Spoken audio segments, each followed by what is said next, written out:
Hey everybody, welcome back to Experience Points, a less formal, more laid back sort of video series where I talk about games that I've played a little bit of, I haven't beaten them yet, and today we're going to be talking about Forspoken from Square Enix. Forspoken at this point is probably a game that's not far from the minds of a lot of different people for various reasons. It's a very interesting experience so far though, and I wanted to kind of share some of that with you today because you either love it or you seem to hate it. And unfortunately, I think a lot of that comes down to the protagonist because for better or worse, they've got a big personality that takes up a lot of the game because there is a constant amount of banter going on between Frey and Cuff. I can't remember what he calls himself, but the sentient armlet thing that she uses. There's this constant banter, some of which is okay, but the sheer amount of it sometimes is a bit much. I gotta say though, it does seem to be a little bit better than my first impressions of it during the time when the first trailer came out. Like I was thinking, oh, she's gonna be big and sarcastic, and she is a little bit of that. There is something about that feels kind of disingenuous about her personality. I think that's intentional though, because she's based on her character. She seems to have a lot of trust issues. She seems to have a lot of a bit of a guarded personality because of a rough life that she grew up in, in Hell's Kitchen in New York City. So I think that it kind of fits with her as a character, and I think that possibly it might dip into some of the issues that sometimes happens when they want to show character growth in some video games over the course of a long amount of time.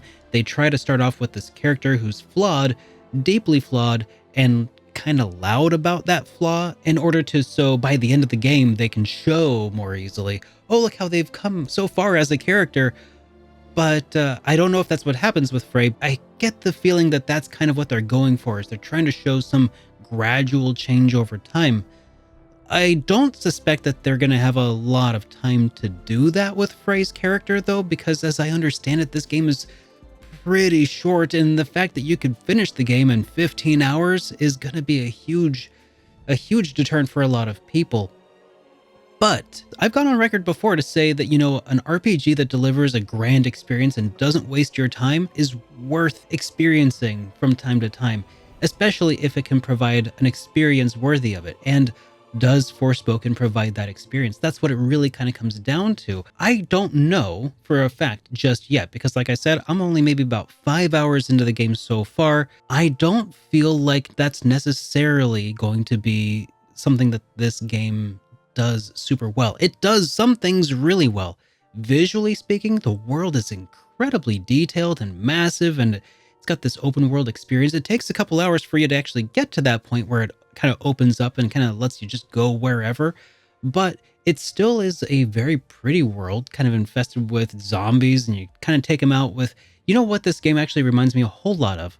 If you ever played Infamous on PlayStation 3, Infamous 1 and 2, it has a very similar sort of like superpower feel to it that allows you to parkour around, shoot little lasers and, well, more like stones and stuff at the various enemies that you find around. There's some amount of bullet time when you like slow things down through the menus. Unlocking new spells and abilities as you go feels very, very much like if Square Enix tried their hand at making Infamous. And I think that that's a really good thing. And if you approach it from the perspective of that sort of game rather than a role-playing experience, because this does provide some amount of role-playing experience, with experience points, stat progression, upgrading armors and equipment and stuff, kind of a fantasy world. But if you approach it instead of, this is my new sword and sorcery, Final Fantasy, Dragon Quest, sort of experience, and instead approach it from more of a Infamous or Prototype kind of experience, if you're familiar with those games, that's sort of what this is. It's in that same vein. And so if you're not expecting a super big role-playing experience, this game could be really great for you.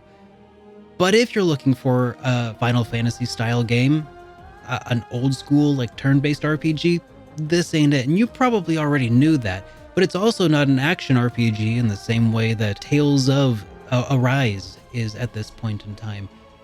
Definitely not. So much more of like a superhero sort of video game. And I feel like maybe that's part of the other thing that happened with Frey's personality, is they're like, we're making sort of a medieval backdropped superhero film game. So let's throw in a superhero sort of type of dialogue. And I think that that is at odds with the environment in which she is jumping around and doing all kinds of crazy stuff, killing dragons and stuff. And part of me was like, come on, gal, you gotta get with the program. You know, you gotta adapt to what you're experiencing now. I think that's what a lot of people are gonna be annoyed with, is that like she's hanging around a bunch of medieval people and she's not trying to bridge that gap at all with the way that she speaks, you know, still using idioms of the current zeitgeist. And that's really gonna throw a lot of people through a loop. What does she expect? It's gonna cause some communication breakdowns, and that's sort of what you get in this game. But I think that part of that is also they're playing it up for the yucks. So I don't know. There's some conflict here between what I want it to be and what it is. And I think if I approached this instead with a different perspective, rather than this is my brand new Square Enix epic RPG, and instead approached it from the perspective of this is sort of like a medieval backdrop for Infamous 3 or 4 or whatever they are at this point. Unfortunately, I didn't keep up with the series. Then I think this would be a really fun experience for people looking for that experience, if that makes sense. Not all games are for all people, and I think that this game is going to be a victim of targeting the wrong people, selling itself as the wrong thing to the wrong group of people. This is sort of just one of those games that I think if you set your expectations in check, if you approach it from the right angle and the right perspective, it's going to be a pretty good game. At least as far as I can see so far. I'm about, like I said, about a third of the way through the game. Now let's talk about the combat a little bit, because I suck at the combat, and I think the footage that you'll see here is pretty indicative that I'm not very good at this. It's definitely not your very typical action RPG fare. Probably doesn't feel a whole lot like an RPG to a lot of people who will be playing this expecting it to be one, and that's really unfortunate. Really, it's going to be a bit more skill-based, and I clearly haven't really got the skills, but that's all right because I've actually only died a few times in the game so far. It's a pretty forgiving game. I've been looking around like, where's my hit points? Where's my mana? How do I know how much power I have? How do I know when I'm about to die? There's no immediately visible hit point meter. I can see, I found out over time that my parkour meter decreases as I continue to use it. It feels like a almost Call of Duty style mechanic where the screen kind of goes dark and your character starts being kind of red and you're like, oh my gosh. And then eventually they heal themselves back up on their own.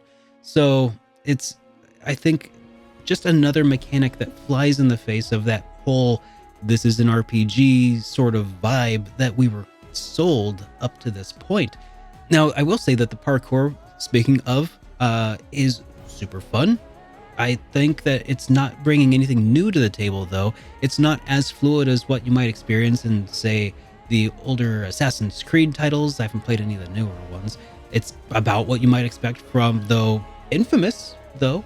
To draw additional comparisons to this, you know? And I guess that that's just kind of it. This game should have been another entry in the Infamous series.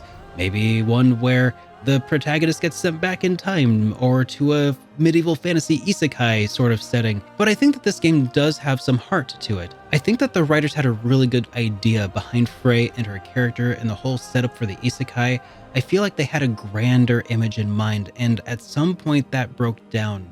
If this game only stretches out to be about 10, 15, 20 hours, then I wouldn't be surprised if there was something that happened during development that caused a lot of the planned features and planned storyline to just have to go away. And they do take pains to lay out her as a character, her history, what she's kind of got going on. And it would be a shame to not see more of that eventually. So, or maybe it's that they're planning to put in some DLC down the line, or something to further expand the game. I wouldn't be surprised by that, honestly, at this point.